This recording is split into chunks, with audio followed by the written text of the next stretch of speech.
much for having me back. I really, really appreciate it. I had so much fun doing the first presentation for you guys. Dr. Suess is such fantastic homework, and I've really enjoyed revisiting this. And I'm so glad that you invited me back to do the Grinch. Thank you so much. Some of you might not have been here for the first one, but I grew up, Horton was my favorite. Horton hears a who, and Horton hatches the egg, and my dad would tuck me into his arm on our big orange plaid 1970s sofa, and I'd get all nestled in, and it felt like Horton's angel wing ears were holding me. And my dad would say, I meant what I said, and I said what I meant, and elephant's faithful, 100%.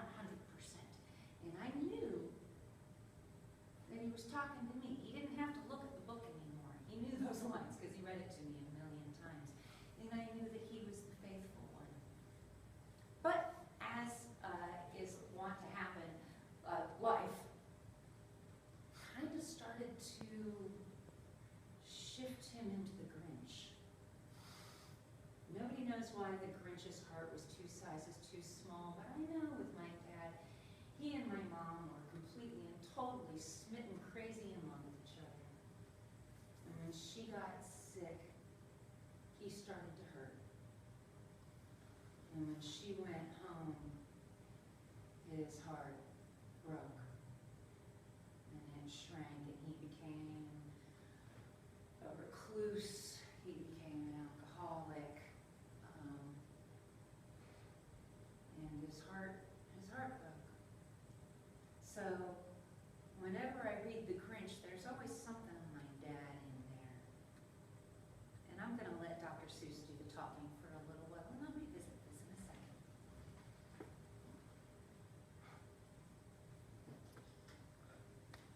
Every who down in Whoville liked Christmas a lot. But the Grinch, who lived just north of Whoville, did not. The Grinch hated Christmas. The whole Christmas season. Now, please don't ask why. No one quite knows the reason. It could be his head wasn't screwed on just right. It could be, perhaps, that his shoes were too tight. But I think the most likely reason of all may have been that his heart was 2 sizes too small. But whatever the reason, his heart or his shoes, he stood there on Christmas Eve hating the views, staring down from his cave with a sour, Grinchy frown at the warm lighted windows below in their town. For he knew every who down in Whoville beneath was busy hanging a mistletoe wreath, and they're hanging their stockings, he snarled with a sneer. Tomorrow's Christmas. It's practically here.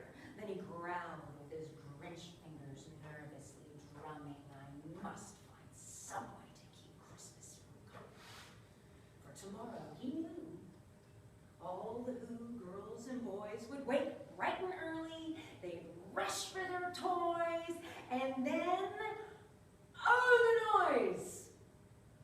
Oh, the noise, noise, noise, noise, noise. That's one thing he hated, the noise, noise, noise, noise. Then the Who's, young and old, would sit down to a feast, and they feast, and they feast, and they feast, feast, feast, feast, feast, feast, feast. They would feast on Who pudding. They would feast on Who roast beast, which was something the Grinch couldn't stand in the least. And then they do something he liked least of all. Every Who down in Whoville, the tall and the small, would stand close together. With Christmas bells ringing, they'd stand hand in hand, and the Who's would start singing. And they'd sing. And they'd sing. Sing, sing, sing, sing, sing, sing, sing. And the more the Grinch thought of this whole Who Christmas sing, the more the Grinch thought, I must stop this whole thing. Why, for 53 years I've put up with it now. I must stop this Christmas from coming. But how? Then he got an idea. Awful idea. The Grinch got a wonderful, awful idea. I know just what I'll do. And the Grinch laughed in his throat, and he made a quick Santa Claus hat and a cloak. And he chuckled and clucked. What a great Grinchy trick with this coat and his hat. I look just like Saint Nick. All I need is a reindeer. The Grinch looked around. But since reindeer are scarce, there were none to be found. Did that stop the old Grinch? No. The Grinch simply said, if I can't find a reindeer, I'll make one instead. So he called his old dog, Max! And he took some red thread and tied a big horn on the top of his head. Then he loaded some bags and some empty old sacks on a ramshackle sleigh, and he hitched up old Max. Then the Grinch said, "Get down!" And the sleigh started down toward the homes where the Who's lay a snooze in their town. All the windows were dark. Quiet snow filled the air. All the Who's were all dreaming, sweet dreams without care, when he came to the first little house on the square. "This is stop number 1, the old Grinchy Claus hissed. And he climbed to the roof with empty bags in his fist. Then he slid down the chimney, rather tight pinch, but if Santa could do it, then so could the Grinch. He got stuck only once, for a moment or two.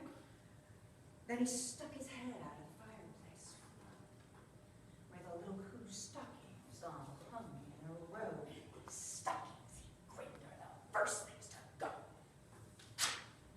Then he slithered and slunk with a smile most unpleasant. Around the whole room, he took every present. Pop guns and bicycles, roller skates, drums, checkerboards, tricycles, popcorn, and plums. He stuffed them in bags. Then the Grinch very nimbly stuffed all of the bags one by one up the chimney. Then he slunk to the icebox. He took the Who's feast. He took the Who pudding. He took the roast beast. He cleaned out that icebox quick as a flash. Why, that Grinch even took the last can of Who hash. Then he stuffed all the food up the chimney with glee, and now, grinned the Grinch, I will stuff up the tree. And the Grinch grabbed the tree, and he started to shove when he heard a small sound like the coo of a dove. He turned around fast, and he saw a small Who.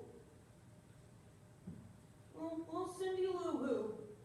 There was no more than 2. The Grinch had been caught by this tiny Who daughter who'd got out of bed for a cup of cold water. She stared at the Grinch and said, "Santa Claus? Why? Why are you taking our Christmas tree? Why?" But you know what? That old Grinch was so smart and so slick. He thought up a lie, and he thought it up quick. Why, our sweet little tot, the fake Santa Claus lied. "There's a light on this tree. It won't light on one side, so I'm taking it home to my workshop. My dear, I'll fix it up there, and then I'll bring it back here." And his bib fooled the child. And he patted her head, and he got her a drink, and he sent her to bed. And when Cindy Lou Who went to bed with her cup, he went to the chimney and shoved the tree up.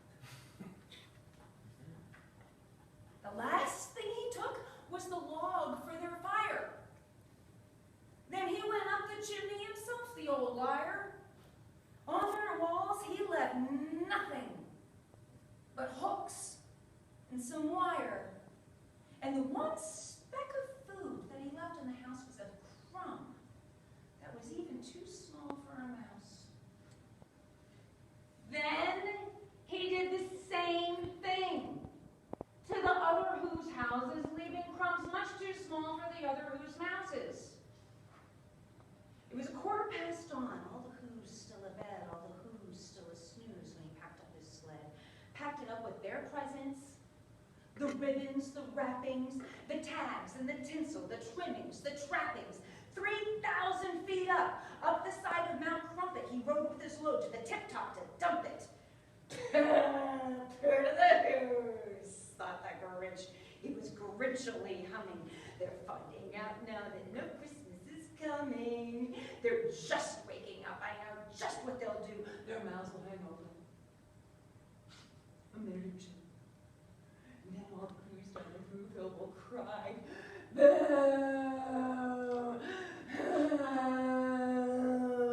And that's a noise, grinned the Grinch, I simply must hear. So he paused, and the Grinch put a hand to his ear. And he did hear a sound. Rising over the snow, it started in low, but it started to grow. But the sound wasn't sad. Why, this sound sounded merry. Couldn't be so, but it was merry. Very. He stared down at Whoville. The Grinch popped his eyes. Then he shook. What he saw was a shocking surprise. Every who down in Whoville, the tall and the small, was singing without any presents at all. He hadn't stopped Christmas from coming. It came.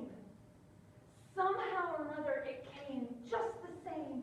And the Grinch, with his Grinch feet ice cold in the snow, stood puzzling. And puzzling. How could it be so? It came without ribbons. It came without tags. It came without packages, boxes, or bags. And he puzzled 3 hours till his puzzler got sore. Then the Grinch thought of something he hadn't before. Maybe Christmas, he thought, doesn't come from a store. Maybe Christmas, perhaps, means a little bit more.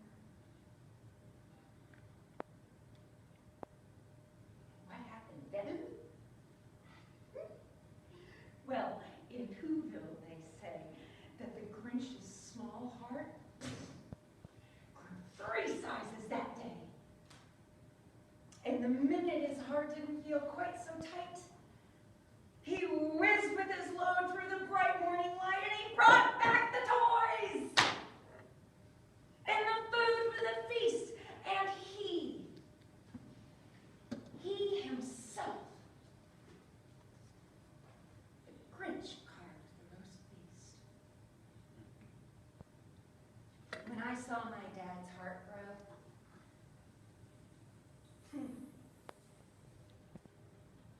I remember him doing that voice. It always kind of scared me. The Grinch always kind of scared me. It was so weird to see him actually turn into one.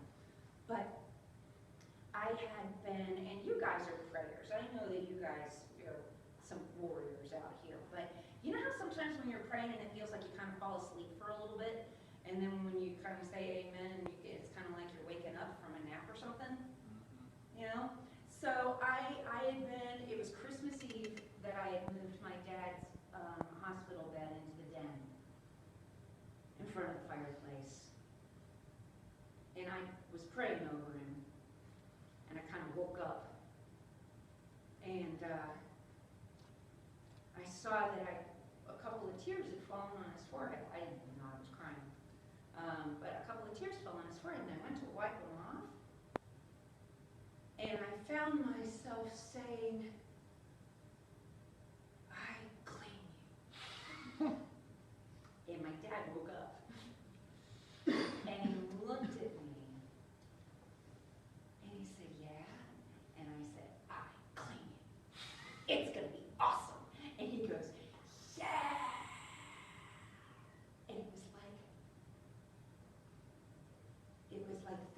fingers fell off of his face. And it was like he had the sun in his skull. And he just looked so... It looked like his heart grew again. And I feel like he found something. And when I found him, just a couple of months later, and he didn't need the oxygen machine anymore, and he didn't need anything, any drugs, and he didn't need anything anymore, he was kicked back. And this little smile on his face. And it reminded me that there's hope for Grinches. Every single one of us has a Grinch in their life. Some of us have Grinches in ourselves.